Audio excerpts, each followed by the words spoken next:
Well, first I'd like to thank Scott for putting me to work and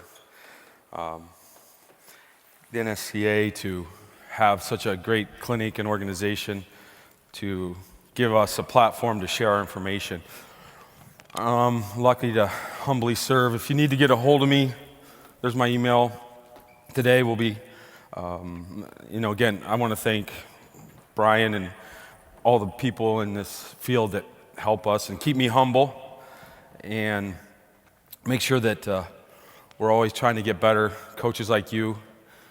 I'm here to serve the athletes. I've learned over the years, one of the things that scared me was I've known coaches that'll probably leave the profession, not ours necessarily, but sport coaches that may say, I don't know if they can say they ever made an impact on kids' life, and I know a lot of us do, but many times we're not in a position to make the biggest decisions for those kids, but we do have an impact on their life, and I know many of you do. So I think we're humbled because we're not always in charge of everything, but I may write a book someday on leadership, and it's going to be leadership from the rear sled dog view.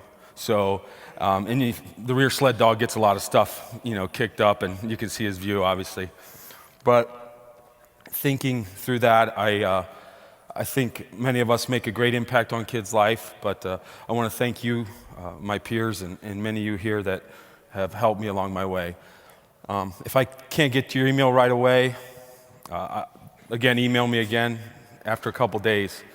But today, I'm talking about just my thoughts on year-long programming, things to consider.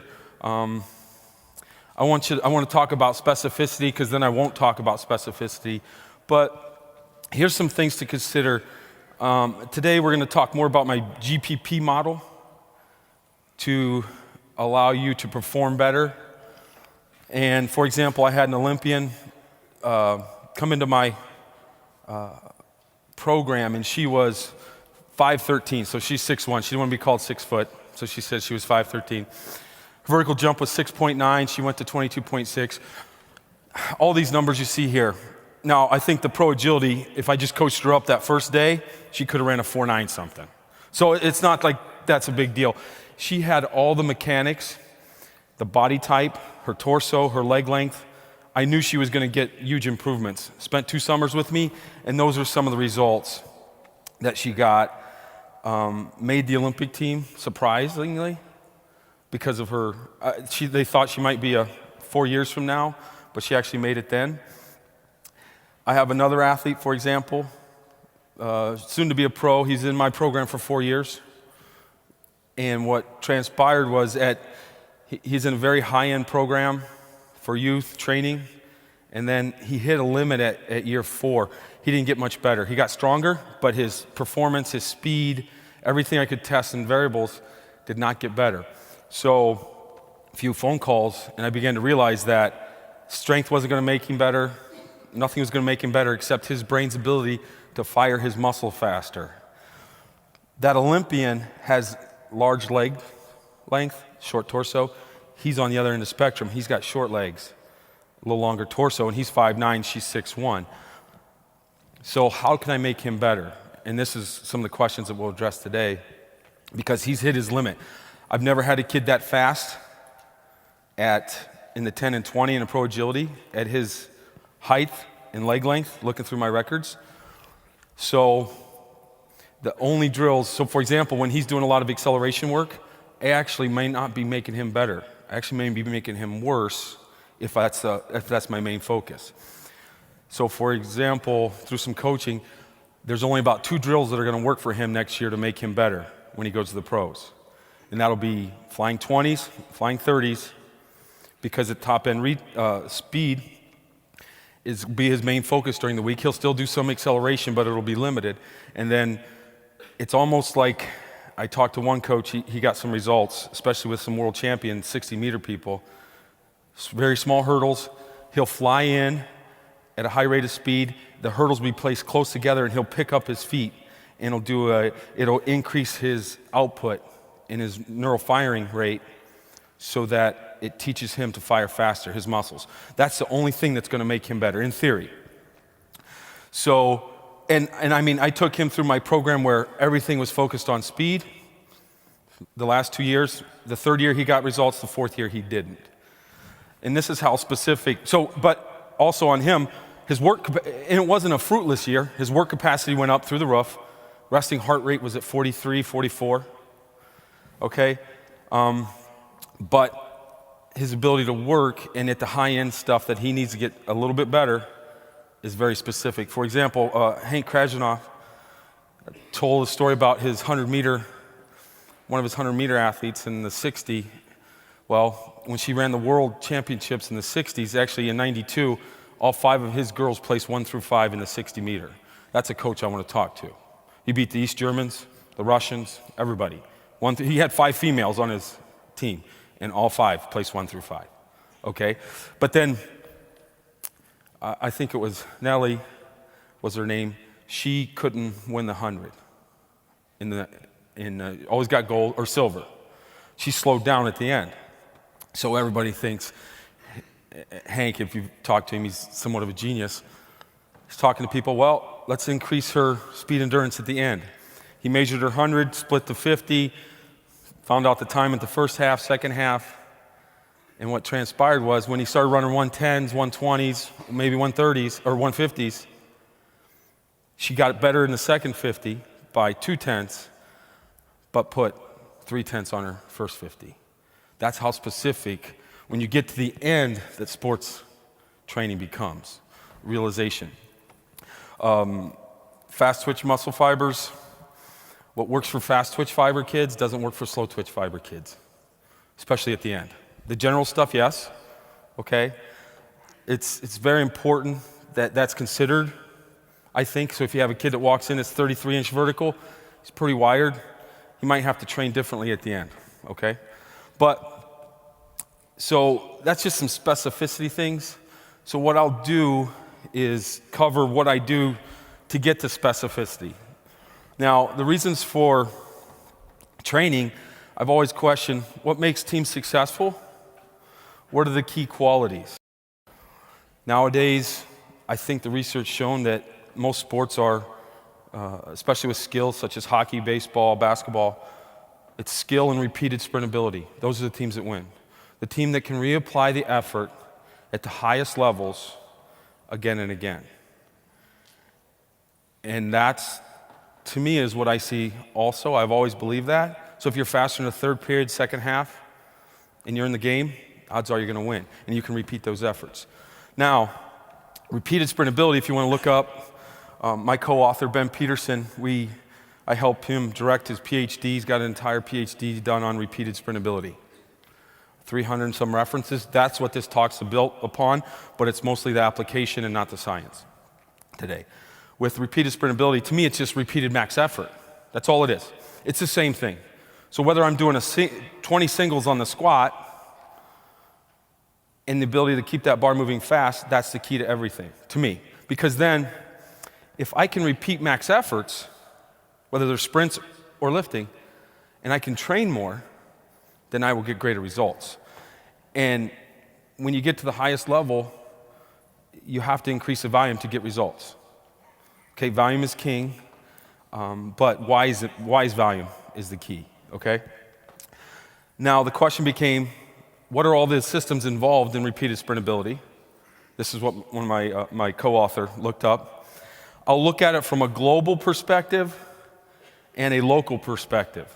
So there are adaptations that happen globally. I look at the human body as a systematic organism, kind of a cybernetic organism where there's systems within the system. So you have to look at each system. So I can train globally one effect and locally another.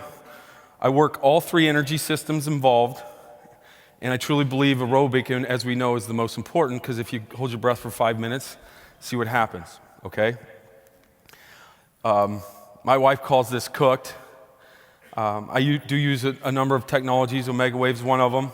This is my 8-year-old. He was getting Omega Wave there. I do have the team system. My wife wasn't happy about buying it, but when I started using it on kids, she thought it was okay. And I put him, for example, and this is my point about aerobic systems. He's 8.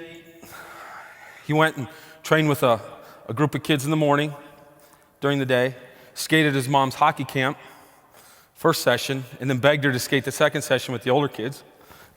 Excuse me. And then he turned around and swam for 3 hours. And all systems were gone. All systems were just shot. Megawave, I have the team system with 60. I get probably 40, 50, 60 different readings. So that was his schedule. If he was an elite athlete, there's probably no question he'd be sick at the end of the day. So then I test him every 12 hours. That was my plan. Point is, he wakes up 12 hours later and he's completely recovered. Not one of my athletes would be at that level. Because I test the Megawave multiple times during the day. If we have 2 training sessions, whatever it may be, I've tested, I experiment a lot. I've come to realize that aerobic system is key for everything. He recovered because he's an active kid, but our youth, one of the key reasons is that the aerobic system's set up to be highly effective. Now there's other stressors that are involved, but that aerobic system, and I've experimented with my shot athletes. When you do recovery, the thing about recovery, regeneration, just my opinion, you're moving blood around. That's why everything works. Vasodilations, magnesium, vibration platforms cause vasodilation. It's moving substances in, such as oxygen, other organic substances to recover. So if you can increase blood, massage, everything, acupuncture. It's all about moving new blood in, getting old blood out. The aerobic system does that for us. My daughter, on the other end of the spectrum, had a play. She had to do 3 of the plays right in a row. I was omega waving her, and then you saw the stress in her life increase. She was really excited about it, loved it, had the main role. Afterwards, she was shot, she got sick. Okay? There's a lot of variables involved in this, but the key to that, I truly believe, with the Megawave, other technologies, other things that I do, is the aerobic system is the key. Excuse me there. So how this all transpired? Honestly, it transpired about 12 years ago when I began to realize that I needed to increase volume, but can I get the training effect? And I couldn't. And it happened in Chicago with a clinic with where Yuri Verkhoshansky spoke. And what happened was, I used a Tendo up there, for example. I used to do sets at certain percentages and do singles until they dropped off. And I could get 8, 9 at the most with most of my kids at a certain time in training. So talking to Yuri, listening to him, what transpired was that I needed to give him more work capacity. So I did some circuits, some simple stuff 12, 13 years ago. And what happened was the same training mode of singles at, let's say, 70%, getting 8 singles, went to 16, 18, and 20 after I did increase the work capacity. So at that time, I started experimenting in many fronts with how can I give my athletes more work capacity to do more work? Because that's the only way, unless they're a genetic freak and they've already made it, that you can increase their abilities, their repeated sprint ability, their skill. And I'll just give you a brief overview of my anaerobic, or my energy systems. You've probably seen them before. I got most of it from Seleniov, a Russian scientist, 1996. You can see these. This is how I look at the creatine phosphate and alactic anaerobic work. 10 seconds, and you folks have all seen this. The only difference between high quality work or speed work and work capacity and repeated sprint ability is your rest. That's it. 2 minutes, 30 seconds for high quality work, fully recovered, because then you can repeat the quality again and then decrease the rest. Now, there's 2 types of workouts ideal.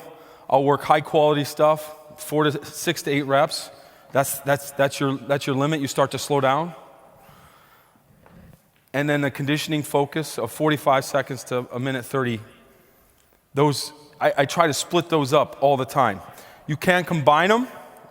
I don't think you have this slide, but when I explained it to somebody, this second slide made it a little bit better. Combine the qualities. The first 6 to 8 you can do with high quality work. And if you want to work conditioning too, then you just reduce the rest and do some more reps. It doesn't work as well. If you can isolate and split these things up, so if you can just do quality on one focus and quality on another, or conditioning on another focus, you'll get greater results. Mixing many, many qualities does not work. So let me go back with that point. One of the key things is, I should make this point now. You'll see in many of my workouts and training, which I share a lot, I train for time. Reason is everything is then managed for stress. So if you do a set for 3 or 4 seconds, and then you go run and do tempo runs, adaptations at the cellular level and all through the body are pulling the organism in different directions. If anybody's ever trained for a powerlifting meet and a triathlon at the same time, you realize it doesn't work. Why? The organism is pulling in different directions.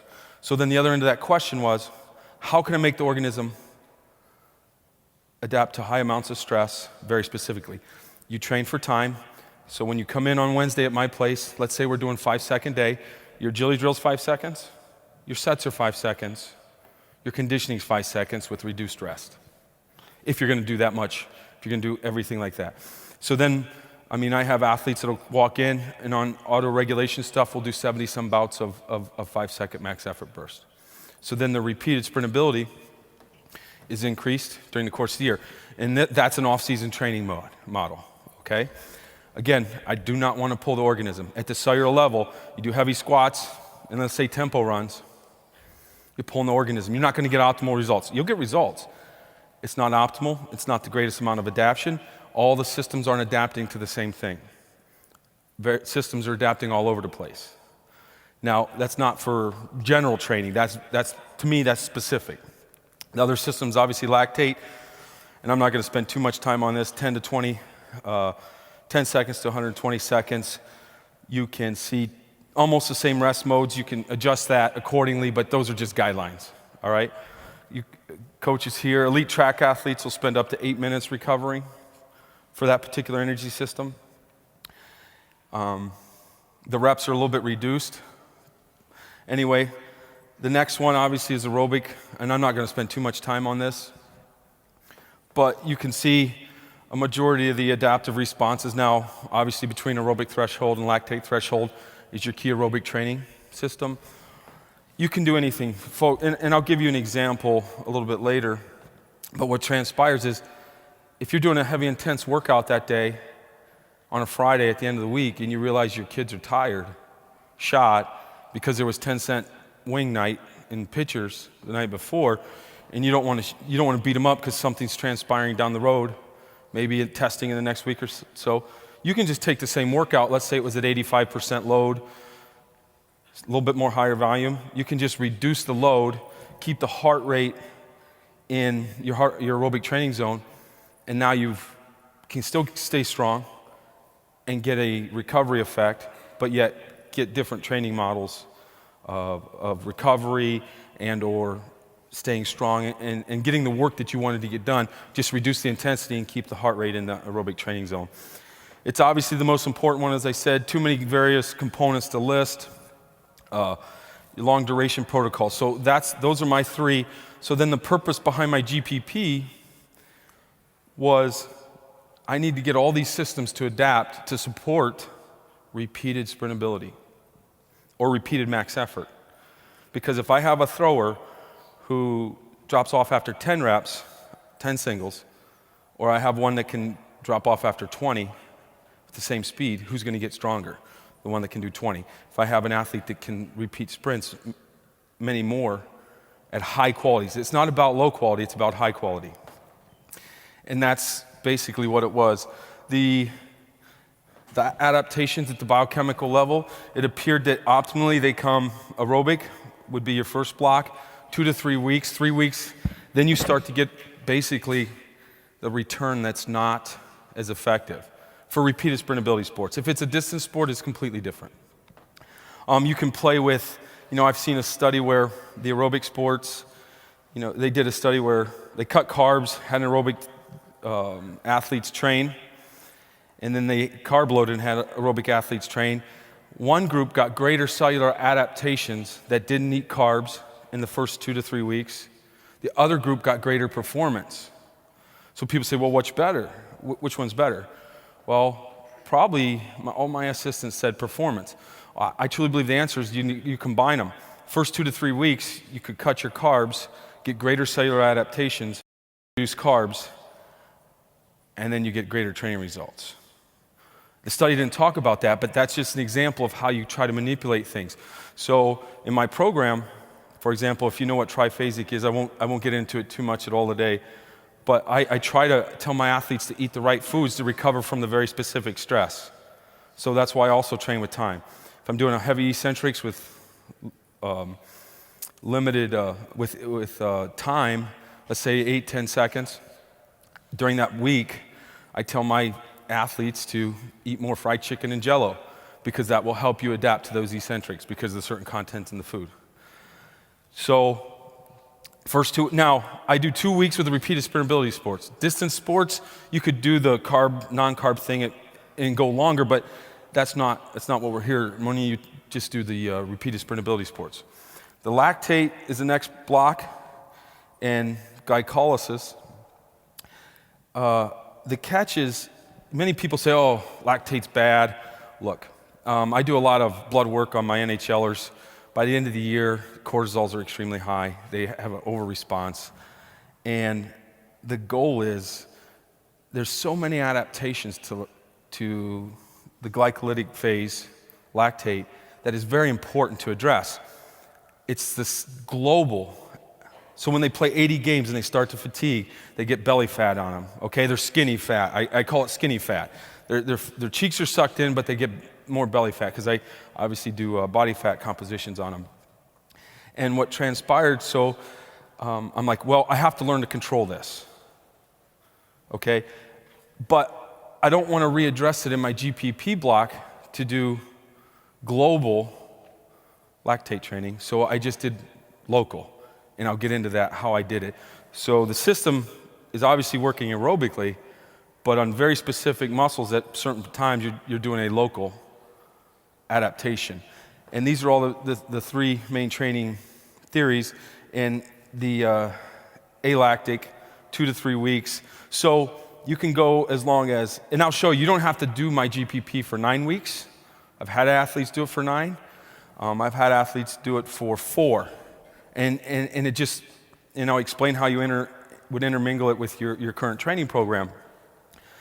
So, for example, I had an athlete do it 9 weeks, got hurt, professional hockey player, came back to rehab with us midway through the year.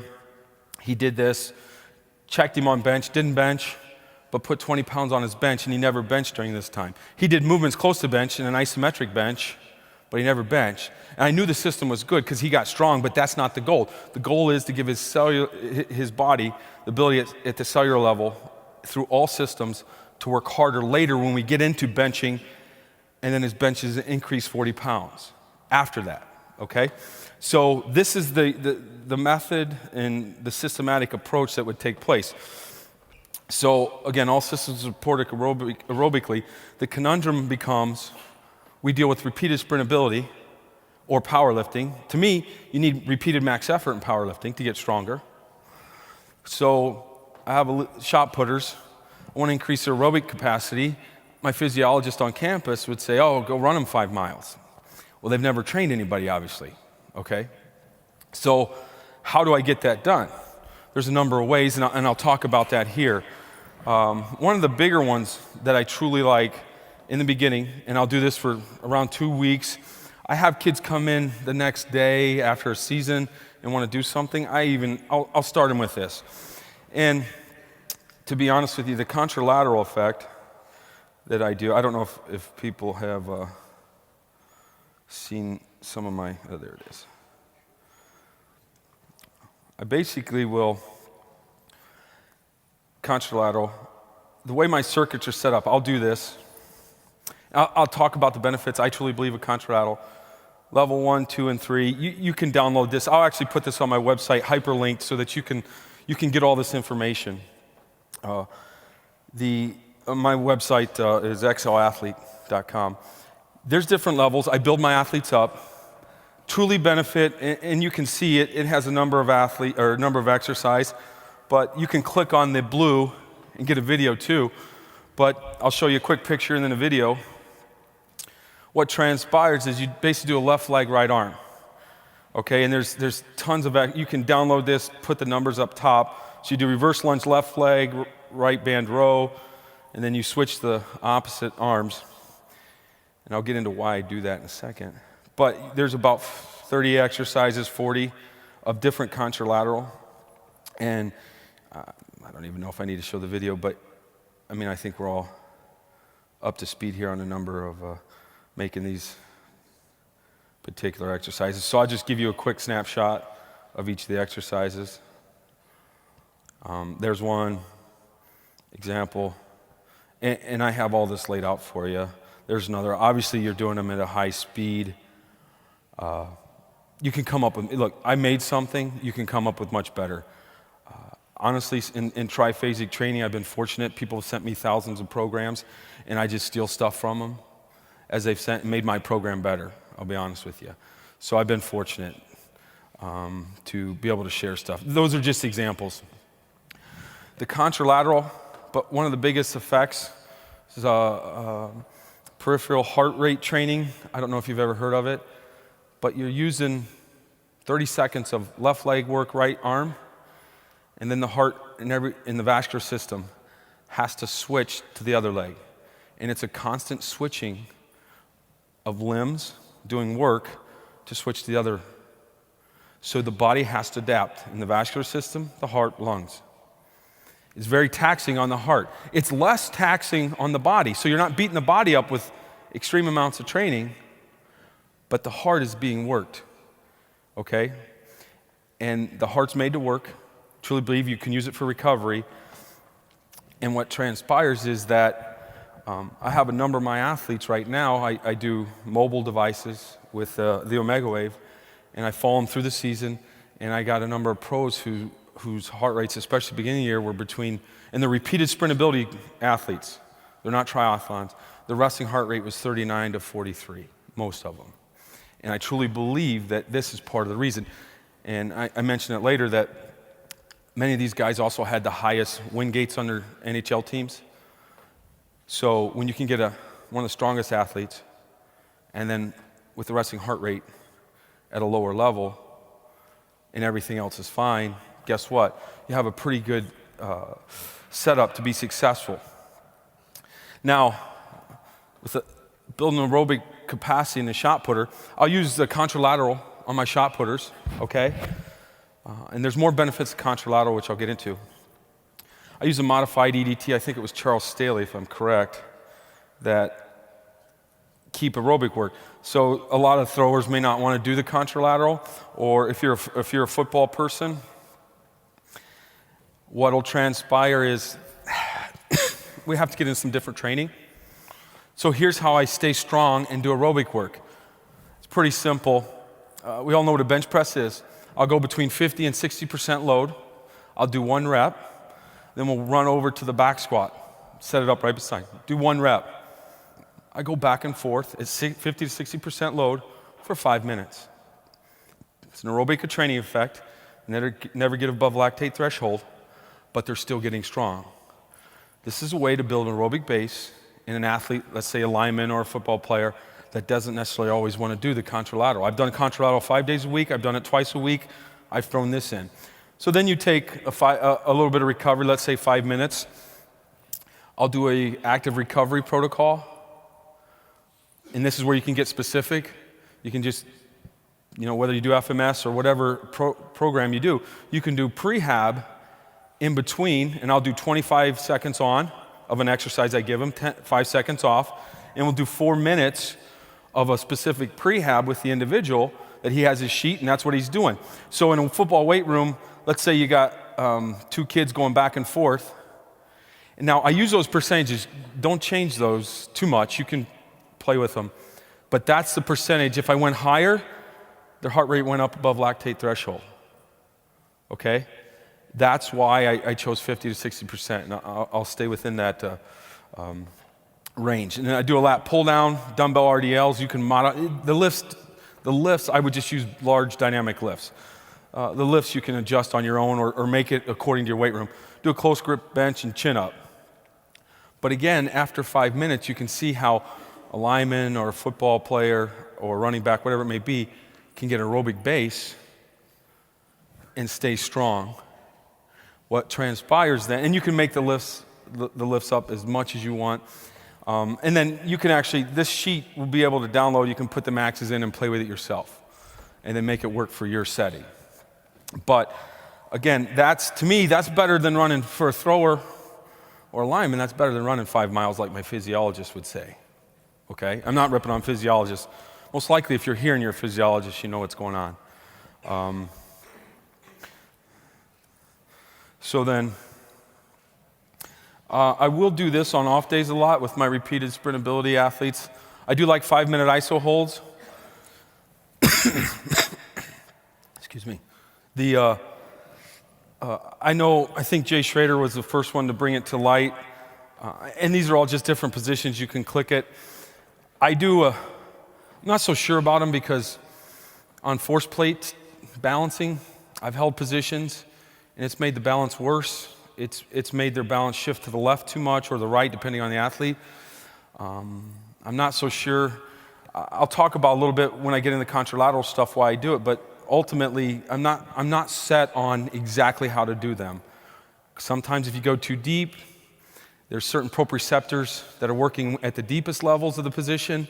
There's certain proprioceptors that are working at the mid-level of the position, and they affect the brain in different ways. And I think what eventually become is the position will be specific to the individual based upon their brain and the brain injuries of the previous season. So I can't lecture on it because I assume I'm the dumbest person in the room, okay? And it's pretty liberating if you're that way. And I work with some functional neurologists on this I'll get a little bit into it in a second, but ultimately it'll be that specific. The first coach that and I know Jay Schrader, I'll give him credit to bring it to this country. I'm not sure if he takes the credit for it, but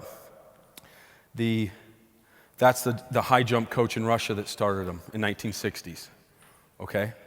And I'm sure he's dead by now. He worked with Yuri Verkhoshansky. The 5-minute isometric hold, just holding them, and I truly believe it builds work capacity, which we know. I found to make it an aerobic effect, many people say it's lactate. I was very fortunate. Biomedical engineering department came over, had a device. They wanted to see if they could get oxygen tissue right on the spot with a blue laser. I got to experiment with it. I found that 30% load was your limit on your lifts. The ones I picked, if you went 40% for 5-minute hold, it shifted in, the tissue actually lost oxygen because you're in a position of stretch. There's not a lot of tissue, there's not a lot of blood going in, so it's not an aerobic training effect. So if you went below 30% on a 5-minute iso hold, it actually kept you in an aerobic state localized in the muscle, okay? So what I'll do is I'll do contralateral Monday, Wednesday, 5-minute iso holds. It also, you can reset some compensation patterns, not all of them. So this gets ugly for my kids. We'll do a 5-minute isometric hold on the dumbbell bench. The ribs flare up. Guess what? They got compensation patterns. Thoracic, jaw, piriformis, a lot of places. I dig into the soft tissue on those guys, why they're holding the pattern. It gets ugly. They hate it, all right? Yeah, you can bet, that hurts. But guess what? I dig into those patterns. I find patterns that run through the body. As they're doing that, the ribs flared up, the ribs go down. So when an athlete's laying there, I like laying on the ground too to assess an athlete. The ribs are flared up, right ankle's out. They should, it's a little bit morbid, but they should look like a dead skeleton on the table. Things shouldn't be like ribs flared up, head up, things like that. So I dig around compensation patterns. Only my most committed athletes will handle that, okay? Because there's pain. There's also, let me give you an example. I don't know what the body, there's so much we don't know. I'm digging around. Some people can have an emotional reaction. You have a kid who didn't know they were dead for 5 minutes when they were born. I'm digging around, I hit a spot. Lo and behold, they feel like they can't breathe and they're gonna die. Does the tissue hold those memories? She didn't know it, called her mother, found out later that that's what was the case. There's a lot of answers here about the human body or questions that we don't know. okay? And I'm sure massage therapists will tell you they've had, people have emotional responses, but during that time, I've had a few of those, but it just tells me I don't know a whole lot. Benefits of the contralateral circuit, right arm, left leg. I truly believe this is very important.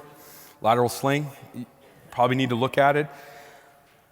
When your left leg is pushing off, there are a lot of forces that transfer through your hip and up to your midsection to stabilize the body. People tell me, oh, my athlete has a weak core, or their athlete does. Well, if you run at high speeds and you just have them with their shirt off or their shirt up, just look at the belly button. If they're shifting too much, then I truly believe they have maybe a weak core, or actually I think it's lateral sling and then possibly a pelvic floor that's dysfunctional, okay?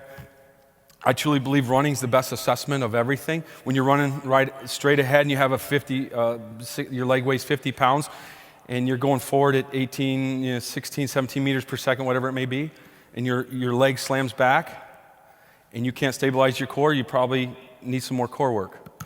But that amount of force, whether it's 300 to 500 pounds, happens in a split second.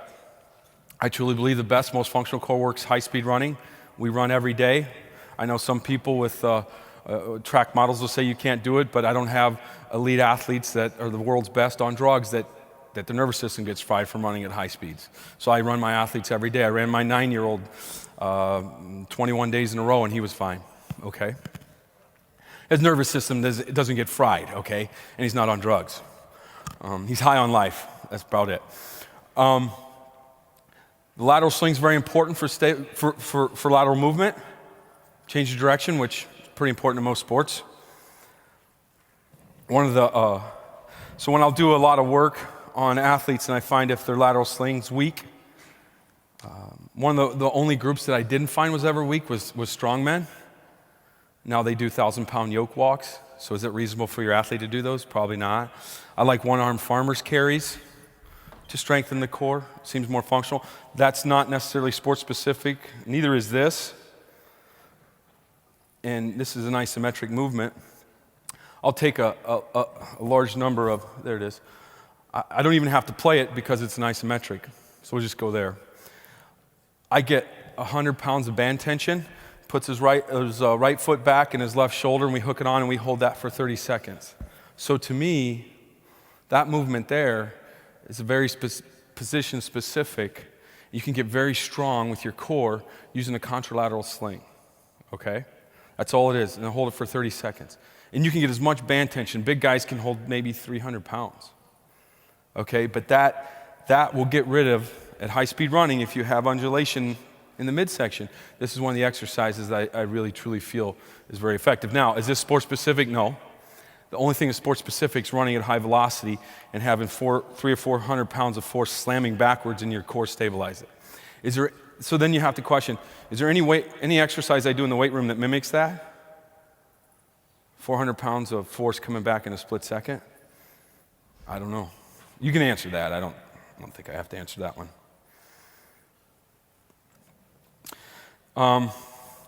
The next one I was talking about with the proprioceptors and the various brain issues. We're digging in, pre-warm-up, on the left, do a lot of contralateral stuff, and it fixed it with the force plate. And I just gave you a sample of the balance. Athlete on the left, pre-warm-up, if he goes and runs, doesn't do warm-up as well as he should, or contralateral movements. His right knee's gonna hurt, his right ankle's gonna be the one that gives out, okay? You do the right warm-up, and when I say this is what, and I feel the contralateral circuit benefits people from a brain perspective, and that's all I'll get into it at this point.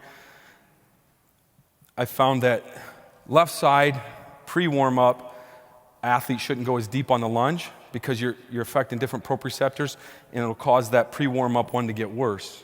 So what I'm working on now is basically trying to make sure that I can identify very quickly athletes that might have brain issues from a functional neurology standpoint, and then get them fixed during the warm-up, but that will entail very specific, just changing an exercise, maybe not going as deep, because different proprioceptors cause different functions in the brain to take place. That's kind of what but I have seen huge positive benefits in the contralateral circuit, and that's what I've seen over the course of the year. to affect the brain. And the next limits on their field is genetics and the brain markers. So that's the weight room stuff for the aerobic phase, to build a base. The next thing, well, how do I run? So I wrote this article. I've had a lot of people get some great, and if you click on it when I put it on my website, I'm not sure you can click on it on your app if it'll go to my article. But basically I have an aerobic-based training, injury prevention running. It's tempo running, folks. If you want to do it continuously, that's what most people do. So what transpired when I made this was at 100, I had an arena, and they ran around the arena, and I put the athletes at 120 beats per minute pace. That was what they did for about 3 laps. And what transpired then was, instead of running straight ahead, because you get very efficient at running straight ahead, the body's made to run straight ahead, I threw in all these variables: left shuffle, right shuffle, power skip, I should just say skipping, backwards skip or slow. I did it at the same speed. So I did all these dynamic warm-up jogging movements, and what happened was heart rates, at the same pace, heart rates bump up 50 beats per minute. So now I'm working all these small muscles, doing a lot of prehab instead of running straight ahead at the beginning of the year, and I got an aerobic training effect, huge aerobic training effect with low impact. So my running was just a dynamic warm-up basically, same pace, kept them in the aerobic training zones, and you actually prevent a lot of injuries. Work on the lateral sling. I do it barefooted. So strengthen your ankles, knees, a lot of things happen, good things. I do this in preseason. If you're football, you could do it preseason. Other athletes, I'll do it year-round if I'm doing an aerobic training day. But ultimately, and then if you're football, you'd want to obviously get to straight ahead because that's part of your deal, or if you're track and field. But this has a huge impact. All these contralateral, all these cross-body movements had a huge impact on injury prevention. That's my aerobic. There's many ways, as long as you stay in the aerobic zone. Aerobic zone has to be first. Helps recover, helps regenerate, helps causes a lot of potential and decreased injuries. The next one was gets a little, I wouldn't say complicated, but you have to think a little different. So I wanted lactate adaptation, which is very important, but I didn't want it globally. So I didn't want to run 400s. So what I came up with is basically an 8-minute circuit where it was dumbbell bench. You can click on that when you download this. Dumbbell left arm bench. Now, the percentages, I'm just going to tell you, between 50, so isometrically it's actually 70%. You hold a 70% dumbbell for 30 seconds on your right arm. You get up, you go to your left dumbbell split squat. This kid would use 100 pounds, left leg. Then you go back to your right dumbbell, or right arm. And then you go back to your dumbbell split. You're doing each lift for 30 seconds, 10 seconds in between. Total of about 8-10 minutes. It's maximum effort. It's local lactate. For example, getting a lactate effect on your bench, on certain muscles, but you're not using too many that your heart rate will go above your lactate threshold. So 50% is the ideal percentage. It worked for 99% of my athletes. And then we take about a 5-minute active recovery rest, and then we do it again. It gets ugly. It's hard.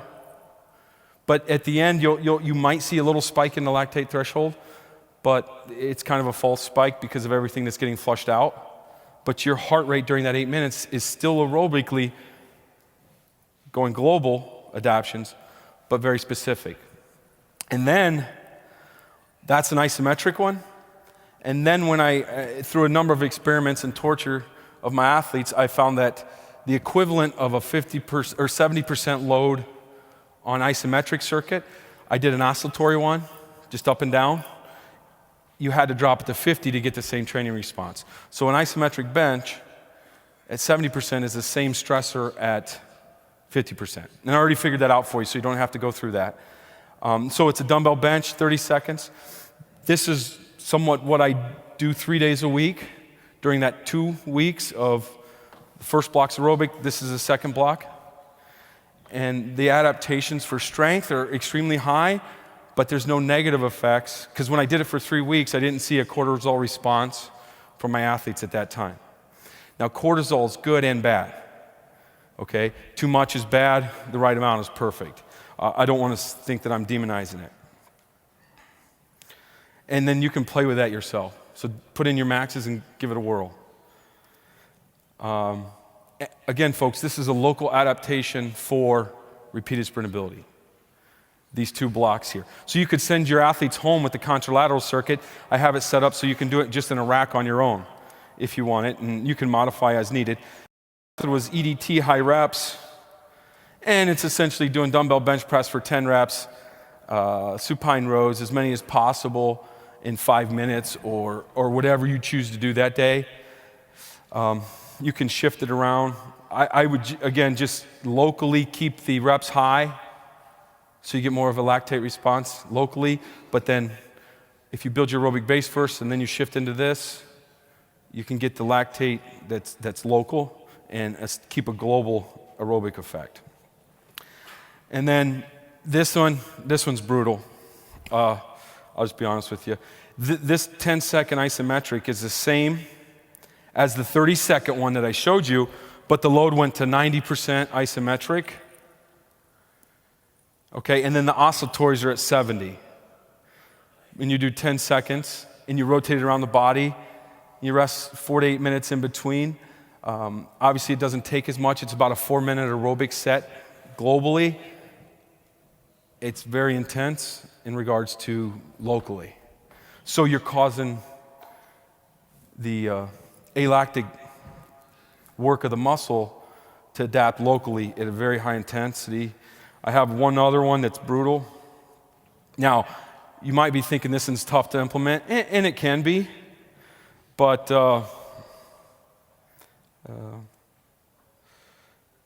extreme myelination. You can download this. Basically, I set it up so that there's bars in racks, and they'll get under the bench press and they'll do it isometrically, one-armed. They're not moving it. It's loaded up with 400 pounds, and they're doing one-arm bench. And then they move around with a single-leg deadlift that's isometric, and they'll move around the body, and they're getting very, very strong, very fast. I call it a myelination circuit. But ultimately, again, the heart rate doesn't get above lactate threshold, so this is a alactic local. And these are just different methods I came up. Now, do you have to do this? You could probably skip this and go right into your regular training, okay? So, and I'll talk a little bit about that. So really quick, again, those blocks are the keys. Those are the processes. You don't have to take them through that, but this is all about being able to train harder and get more volume. 9 weeks, if you want to go optimal, you can go 9 weeks. I don't know who can do that. My elite swimmers, my elite track athletes that have year-round training models, they can do that and get greater training effects. You can cut it down to a 6-week plan, 2 aerobic, 2 lactate, 2 alactic. You can do a 6-week plan, and then you can trade out the last 2 blocks with your just normal training, the alactic, and keep the sets under 10 seconds. You can go a 6-week plan with 3 and 3 and then get into your normal training. Your shortest one, so this might be the most functional for people. Do your aerobic stuff when you send athletes home, build the base, and it might be 3 weeks, it doesn't matter. And then when they come back, they start working the other stuff when they're with you. It's that simple. And it's something I think you'll have to play with. Closing. Again, I had many athletes between 39 and 43 heartbeats per minute on the resting heart rate, and they were stronger than they've ever been with these models. It's not sport-specific. Your sport-specific stuff comes later, but it gives you a base to repeat sport-specific stuff over and over again. Essentially, you're raising the base for specificity. So when that transpires, you can become a better coach, pick better exercises at the end that are very specific, and do many, many more of them. Because everything's a skill, folks. I've said that many times. Strength is skill, speed's a skill. This gives you more work capacity to do greater skill work. Here's a little fun thing. We call it the pain cave. It's cold, it's wet, it's lonely, and it's dark. Basically, we'll load up the bar for 90%, 10-second isometric. You go to failure. The bar gets pulled off, they strip some weight, they put 50% load on, and you hold it for 30 seconds or to failure. And then they strip that weight off and go 20%, and you hold for 4 minutes. And it's just something we came up with to train everything all the time. So I would only do it on bench, don't do it on squat. It's ugly. But it's called the pain cave for a reason, okay? And it's a little fun thing at the end of the week if you want to do something to torture a kid you don't like. This is right here. This is pretty good. I didn't say, that's not professional, is it? Sorry. So that sets you up for my most advanced method of getting strong. And that's probably what a lot of you want to hear. But I'm just telling you, as I seek out newer methods to get as strong as I possibly can, what transpires was the GPP leading up to training extremely hard. Super maximal offloading. So the theory with, if you don't know what triphasic is, this is essentially 2-week training of eccentrics, 2-week training isometric, and then get into your normal training. So don't buy the book if you haven't bought it. That was it right there. I summarized it for you. I fooled a lot of people in here probably all right with that. Now, the 120%, the goal, the reason eccentric training works so well, it tears apart the actin and myosin head. The immune system comes in and rebuilds it. Makes tension stronger in the muscle, or the tensile strength of the tissue better. The muscle can handle more force. It downregulates the regulators. So I used to do 80 or above 80%. I'm like, all right, I got to make more of that happen. Now you do have to crack a few eggs to make an omelet, so I tried it. I was going, okay, we're going to go super maximal eccentrics. Okay, at 120%. And it's been by far the most effective in speed, strength, from track and field to shot putters. All right, it's very stressful. I feel I do it pretty safely. So the conundrum became with that, I can't do it with back squat because I don't have, only my throwers could do that. They're experienced enough lifters. So I switched it to a safety bar single leg split squat. And I'll give you a video of that in a second. But at 120%, there are a number of adaptations. I won't, for example, and I think I have it wrote down a little bit ahead of here, but at 120%, folks, the difference between doing lots of volume in the contralateral circuit I spoke of, there's not many hormonal adaptations that take place. And when we want to get strong, it's about hormonal adaptations. Everything's hormone. The adaptations I want are hormone. When you get under heavy weight, there's growth hormone and testosterone. Self-reported that 120% by my athletes cause lots of hormonal adaptations. Self-reported. Confirmed by me through some athletes with blood and omega wave testing and so forth. The greatest amount of hormonal adaptation is extremely heavy loads. And this benefit works for females too. I mean, I'll show you some of the results later. It's a very compressed training effect. It's not sport specific. The only 4 weeks of the year I won't run is during my 120% eccentric phase. I take a download, 120% isometric phase. You can do a little running at the beginning. I wouldn't do it at the end. Okay? Every day of the year, I'll do some form of running. I talked about the adaptation principle for time. Most of this training is done under 10 seconds. So if I want to get more training volume in, I'll do a 10-second cluster on the left leg.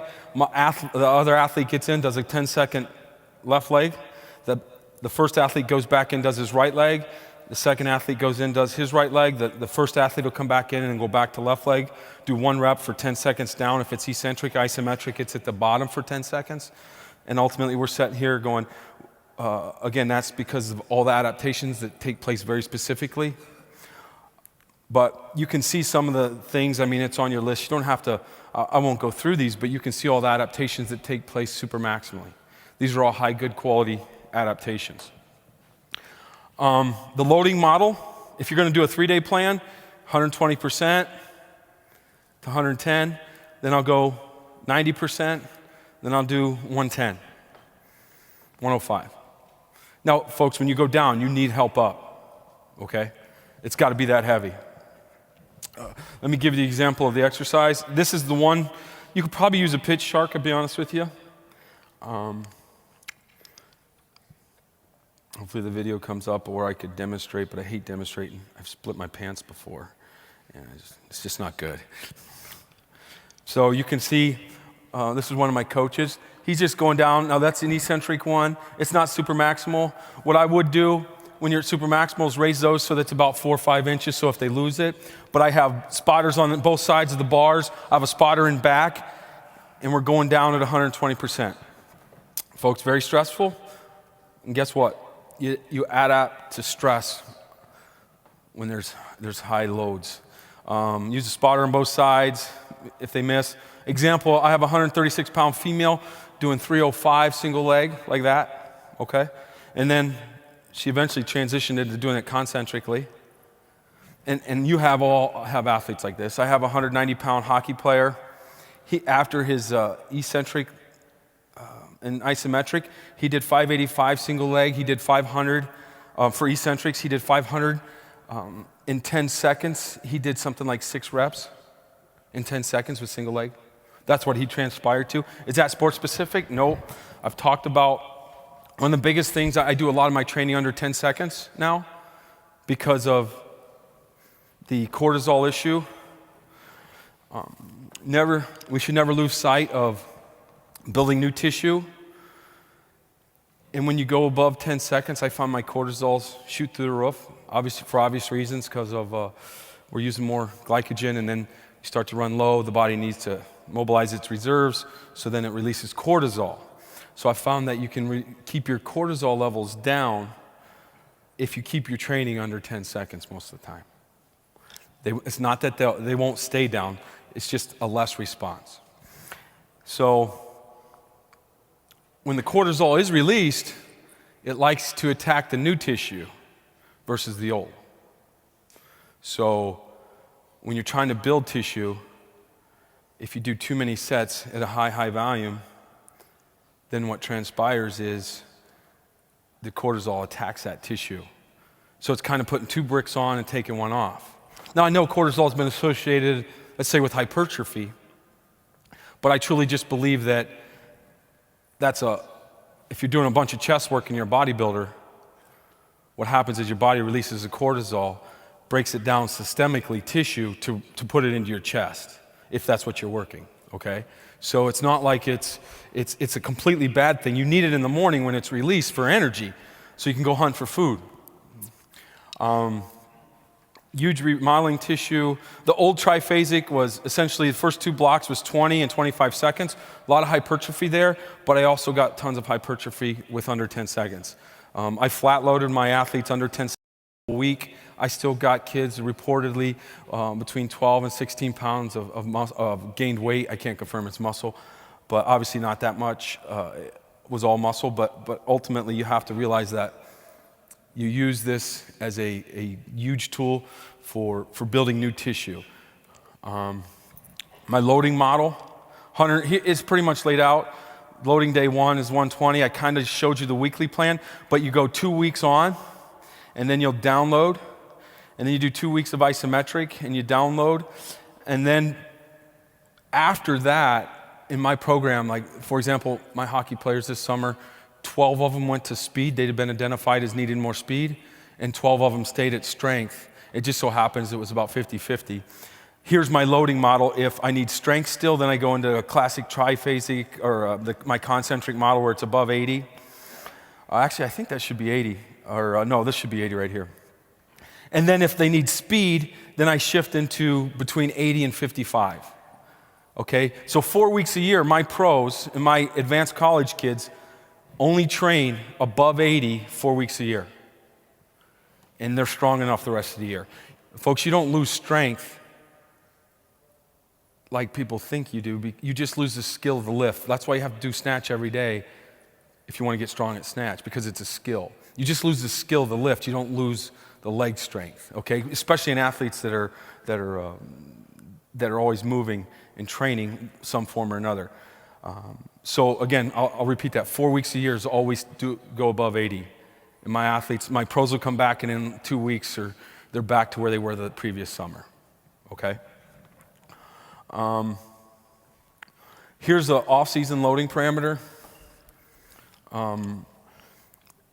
I just laid it all out for you. I have athletes do this exact one. Aerobic training, the loads 30%, contralateral.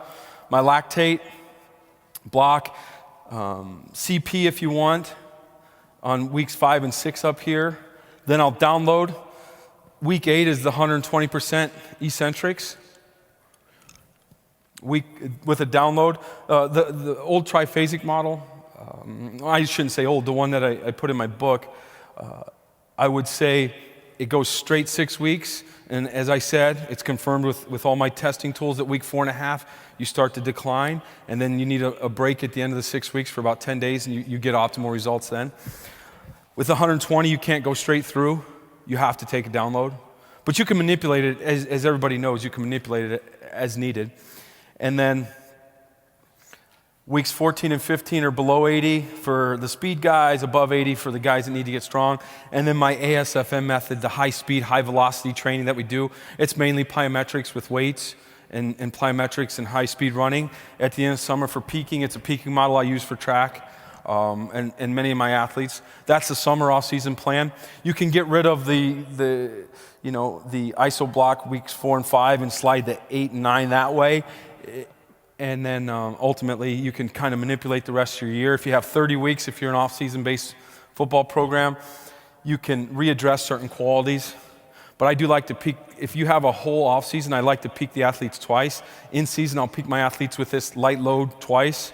So I have kids that go to Christmas camp for national team testing, and they haven't bench pressed in 6 weeks, and they do a bench press test. Well, they're not going to be as good as it is they should be, because we're doing we do high speed stuff at the end to peak in the middle of the season, then we'll peak at the end again. But those are my off-season parameters. Folks, I found that for 2 weeks you can, if you got a good base, you can train the organism, the body, at extremely high volume, extremely high loads for 2 weeks. Then give them off. I'll use this example. I had an athlete at the end of the 2 weeks on Friday leave for Vegas, have an unbelievable weekend, okay? Took him 9 days to recover because he was in this stress state right here. Had he went the following weekend, and I've had athletes do the same thing, if he downloaded and got recovered and then had a good weekend, it may take you 1 day to recover. So when you train in a very stressed state at the end of the week, end of 2 weeks, you've already dug your hole so deep that if you stress yourself then, it may take you forever to recover. So it's really about when you stress yourself and what state you're in on a daily basis. And then the emotional stress of everything else. A friend of mine gave me this example. You see, my son could recover on that one day. You look at a busload of 30-year-olds go by, and they look like they're going to the morgue. Nobody's talking. I mean, you see it in Minneapolis. These people don't look happy. You look at a busload of 9-year-olds go by, there's no stress in their life. All these other stressors have to be accounted for.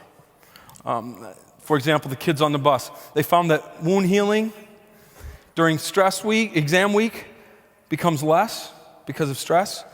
Pro athlete, I had a pro athlete picked up for stuff that was in national news. I'm mega waving, there's no stress, doesn't care.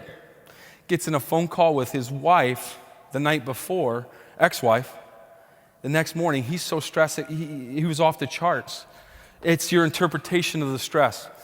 I argue with coaches about getting our athletes 1 more hour of sleep. They're like, what's 1 more hour? It's not the hour. It's the fact that you're in a worse state with 1 hour of less sleep. And then we train them hard or we work them out. Exam week, if you look at Minnesota during midterms, we had teams take absolute catastrophic. I mean, you would say they're unbelievable losses. Exam week and the week before exam week. You have to account for all stressors. Most advanced training method is you have to major, test your athletes to make sure that those things are accounted for. I just want to explain this. I drew this. I'm not very good at this stuff. So 5-week training protocols. My training loads, the week 1, Monday and Wednesday. All the reds were the same training plan. All the reds were the same training plan. I downloaded week 3 with the blue. The coach decided to go 12 days straight and then give him 2 days off at the end. Okay? Gave him 2 days off. That week 5, Monday, the training load's been the same, as you can see in all the red markers. They finally get sore. They're so sore on that Monday. He comes to me and says, why are we lifting so heavy? The kids report they're all really sore. I said, Coach, it's been the same. What are you talking about? And then I looked through the schedule and I realized, Coach, you messed up. It was at 12 straight days of practice. They weren't even sore on Monday of the 8th day in a row. They didn't become sore until this way from the, so Coach, you messed them up. It wasn't me. They don't like to hear that, as you probably know. But I gave them 2 days off. It was actually 72 hours, because on this last 12 days, we actually got them up at 5 and practiced them in the morning. So then they had 72 hours. It makes sense, right? Nope. This is where they got sore. I started to get blamed, but I fixed them, because I have all these numbers, and they don't know what they're looking at. So I can kind of fool the coach a little bit. But my example is, if they gave them a break in the middle of those 12, we'd have probably been fine. But guess what? They didn't. That was their fault. This is what we have to deal with. If you haven't seen my French contrast model, I still get reports every day, especially a lot out of Europe track coaches. I want to save a little time for questions. We have a little time. Good. My French contrast, people still say it's the best method they've had, and this is confirmed by other people, not just me. Folks, I've changed my triphasic program 1,000 times. And so if you look at that and you ask my wife, I've been wrong 1,000 times, okay? But again, I get many, many different adjustments, and I use different methods, but this French contrast, if you want to read about it, it's essentially and I'll use it with my super maximal. So this is a hockey player. He'll do a safety bar squat right there. These are all work sets. Then he'll get out, he'll do a hurdle hop, he'll do a weighted squat jump, and then he'll do accelerated band plyometrics, which my bands are hooked to the ceiling, and then they do high-speed, high-velocity plyometric jumping. And this has been reported to me many times. This is the week-long plan of a 3-day French contrast. So I'll do French contrast on Monday, and then the second day over here is just max effort. And this was one of my about 200-pound hockey players. And then I'll do a third day here. And again, many reports of the most advanced method for getting athletes fast. And people say, well, it's for advanced athletes. Well, it can be. But I have untrained female hockey players come in and do it, and then we modify the plyometrics. So sure, Warner Gunther did it to set a world record in shot put with fast twitch fiber training, which I'll get to in a second. But, my untrained female hockey player may do just a squat and some hurdle hops, and the hurdles are 18 inches, not 36. Okay, so it kind of self-regulates itself. I have this hooked up with videos so you can take a look at it. It's a sample, some things. What I'll often do is this is the French contrast model. I'll go through here, and then at the bottom I do a bunch of rehab things. So we have some active recovery. I keep them moving, coaches like that. Look, when you get to specific stuff, here's what you have to realize: the magnitude of the impulse. Don't get upset with me. The red line is if this is a force, and again, I draw these. These are pretty bad. But force going up, time, obviously across the bottom. The red line's a squat. The green line might be an Olympic lift. The blue is a plyometric. The blue is what happens in sports. Now the others can be, look, training is a process. Use the squats, use the Olympic lifts. But at the end, you better be like the blue line, because that's what you're training, okay? And then I want to do a bunch of those blue lines in training so that they can do a bunch of those blue lines in sports. How do you do it? You build a base so that they can repeat effort again and again, okay? If you just do a force plate analysis with a kettlebell swing or squat jump or a squat or any exercise, you'll know where they all go in the order based upon the magnitude. It's not that hard. You don't even have to do it. Just call your engineering department. They'll do it for you. But you have to get to that blue line. That's sports right there. What am I trying to accomplish? I gave the example of the 100-meter athlete with Hank, how if you extend their running, their accelerations might get worse, at least at the world-class level. Low-level athlete like a D1 football, relatively low compared to a world-class sprinter, you're probably not going to get worse, okay, from doing high-end, the high-speed stuff, because you're not that good at acceleration at the highest level. Methods of completing exercise.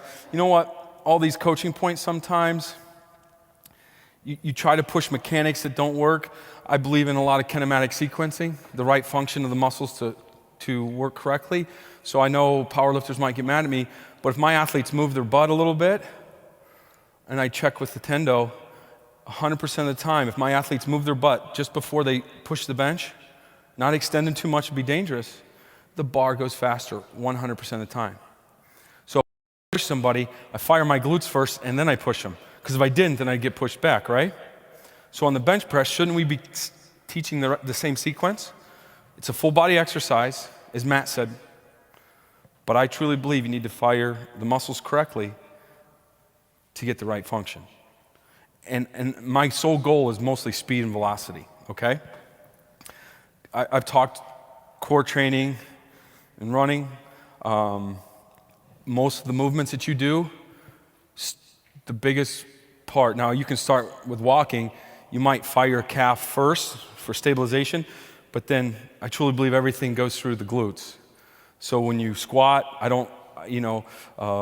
many people say use the hips, but I try to fire the butt and push my feet through the ground. I don't use the hips because I feel that takes the sequencing of the firing is much different than when you run or jump. So I try to mimic the sequencing of the muscles and fire everything in the order that it works. I don't try to coach for powerlifting or Olympic lifting. I just try to coach for movement. And when I'm in the weight room, we'll talk about driving your butt when you do lunges, squats, whatever it may be, but you're also pushing your foot through the ground at the same time. Hank Krasnov, look, folks, the key to this, a friend of mine, Hank, 10% rule again. If you keep everything at high quality, you recruit more fast twitch muscle fibers. You can see where fast twitch muscle fibers, that line drops off at the 90% rule. So when the velocity and the power drops below 90, you're not recruiting fast twitch fibers. And that's kind of important, okay? It's very important. So I even like to keep it above 95% when I'm training high quality stuff. So it's not about work at some point. At the beginning of my GPP, it's about work. But then you have to get to a point where you're doing high quality things all the time. And you can see a recruitment of maximum strength. You got fast and slow twitch muscle fibers. They use them both. So is a 90% back squat optimal? I think 90% back squat for training is a process that will get you to running faster. Truly believe that. But running at high speeds recruits most of the fast twitch muscle fibers all the time. And high speed quality. So once you start to get tired, then it doesn't work. So my point with, and people say, well, world-class runners will lift a little bit of weights, they'll do max effort. I truly believe that, but they may do a 90% squat to cause some potentiation, but they're not training many, many reps at 90%. And then you'll get a hormonal adaptation too. Everything's key, folks. I haven't found one exercise that after 3 reps that the quality stays high and the speed doesn't drop. 3 reps. Then you might do cluster training. Instead of 3 reps, you might get 6 if you take 10, 15 seconds in between.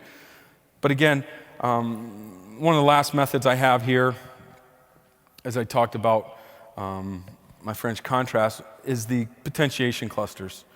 So, and you can do it with a French contrast model too. Especially in season, I've gotten a lot of great results with this. Back squat, do 1 rep. Do a box jump, 1 rep. 15 seconds, go back to this. So instead of doing 4 reps of back squat and then doing 4 box jumps, just single it out. Just do singles.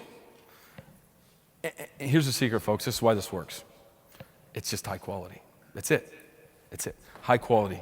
I'm not grinding athletes. I'm not moving slow. I threw some different variations of it. Here's a peaking focus where you're doing a loaded jump squat, box jump, and then you can actually add 4 more or 2 more plyometrics. Folks, this is just high quality. It's high quality rest using potentiation, as we know, very important. Here's some references. I'll put this on my website. I'll give it to these guys. I don't know if they can have it uploaded.